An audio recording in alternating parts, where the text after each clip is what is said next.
कभी ऐसा लगता है कि किसी भी चीज में अब वो पहले वाली बात नहीं रही, पहले जैसा मजा नहीं आता।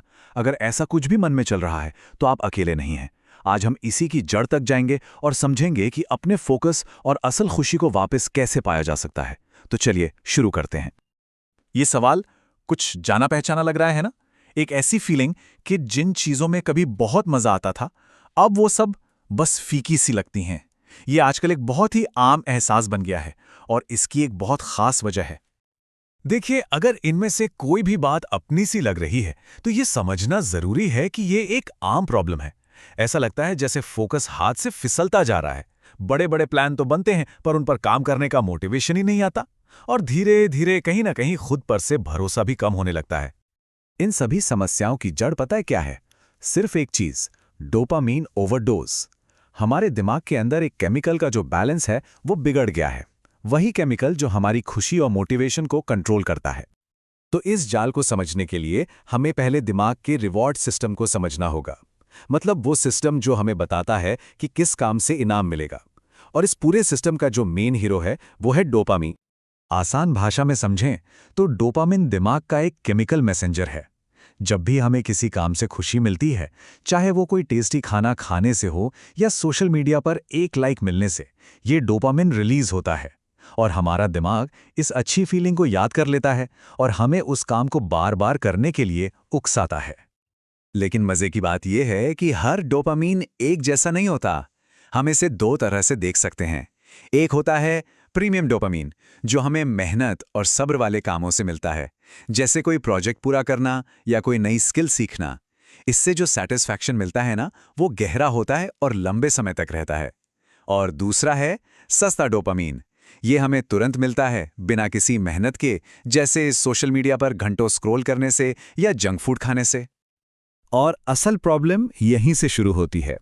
जब दिमाग को लगातार इस सस्ते डोपामीन की आदत पड़ जाती है तो वो नॉर्मल चीजों से बोर होने लगता है।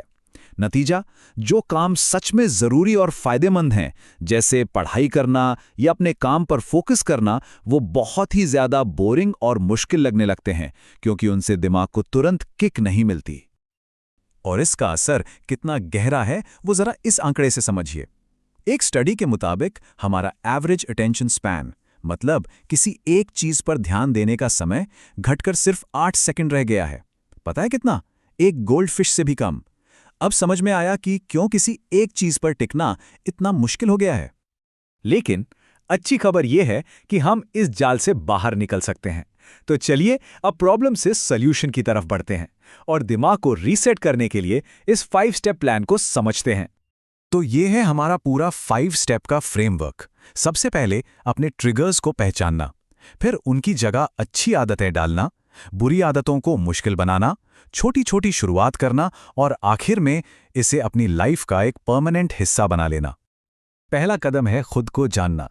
उन चीज़ों को पहचानना जो हमें इंस्टेंट खुशी तो देती हैं, लेकिन लंबे समय में हमारा फोकस खा जाती हैं। Social media, web series, video games, ये सब सस्ते डोपामीन के सबसे बड़े सोर्स हैं। एक बार इन्हें पहचान लिया तो दूसरा कदम आसान हो जाता है, यानी इन खाली पलों को अच्छी आदतों से भरना, जैसे 5 मिनट किताब पढ़ लेना या बस टहलने निकल जाना। अब आता है तीसरा और बहुत ही प्रैक्टिकल कदम, बुरी आदतों और हमारे बीच थोड़ी दूरी बनाना, मतलब फ्रिक्शन पैदा करना। जैसे फोन की होम स्क्रीन से फालतू के ऐप्स हटा देना, या फिर फोन को ग्रे स्केल मोड पर चलाना, जिससे स्क्रीन ब्लैक एंड व्हाइट हो जाती है और फोन कम अट्रैक्टिव लगता है। एक स्टडी में तो यह भी पाया गया है कि सिर्फ इस एक बदलाव से रोज का स्क्रीन टाइम लगभग 38 मिनट तक कम हो सकता है। चौथे स्टेप में हमें एकदम से सब कुछ बंद नहीं कर देना है। नहीं, बस छोटे छोटे डिटॉक्स विंडो से शुरू करना है। मतलब दिन में बस कुछ घंटों के लिए डिजिटल डिवाइस से दूर रहने की कोशिश करें। जब ये आसान लगने लगे तो धीरे धीरे इस टाइम को बढ़ाते जाएं। इसे एक सजा की तरह नहीं, बल्कि दिमाग के लिए एक एक्सरसाइज की तरह देखिए। और अब हम आते हैं 5वें और सबसे जरूरी कदम पर। देखिए, हमारा मकसद सिर्फ कुछ दिनों का डिटॉक्स करना नहीं है। मकसद है एक ऐसा लाइफस्टाइल बनाना जो हमारे फोकस को लंबे समय तक हमेशा के लिए बचा कर रखे। इसके लिए ना एक बहुत ही कमाल का नियम है, 80-20 का नियम। अपने दिन का 80% टाइम उन कामों को दीजिए जो जरूरी हैं, जिनसे ग्रोथ होती है, और बाकी का 20% टाइम एंटरटेनमेंट के लिए रखिए, लेकिन वो भी प्लान करके, ताकि अनजाने में घंटों बर्बाद न हो। इससे लाइफ में एक शानदार बैलेंस बना रहता है। सुनने में ये बात थोड़ी अजीब लग सकती है ना, पर इसमें एक बहुत गहरी सच्चाई छुपी है। जिन चीज़ों से हमारी लाइफ में सबसे ज़्यादा फायदा होता है, वो शुरुआत में अक्सर बोरिंग ही लगते हैं। चाहे वो एक्सरसाइज हो, कोई नई स्किल सीखना हो या बस चुपचाप बैठ के मेडिटेशन करना हो। इनमें तुरंत मज़ा नहीं आता, लेकिन इनसे मिलने वाला इनाम बहुत बड़ा और परमानेंट होता है। तो अब सवाल ये नहीं है कि क्या फोकस वापस पाया जा सकता है। सवाल ये है कि क्या हम उन चीज़ों को करने के लिए तैयार हैं जो सच में मायने रखती हैं, भले ही वो शुरुआत में थोड़ी बोरिंग क्यों ना लगे। ये सफ़र शायद आसान ना हो, लेकिन अपने दिमाग का कंट्रोल वापस पाने का जो एहसास है, वो हर कोशिश के लायक है।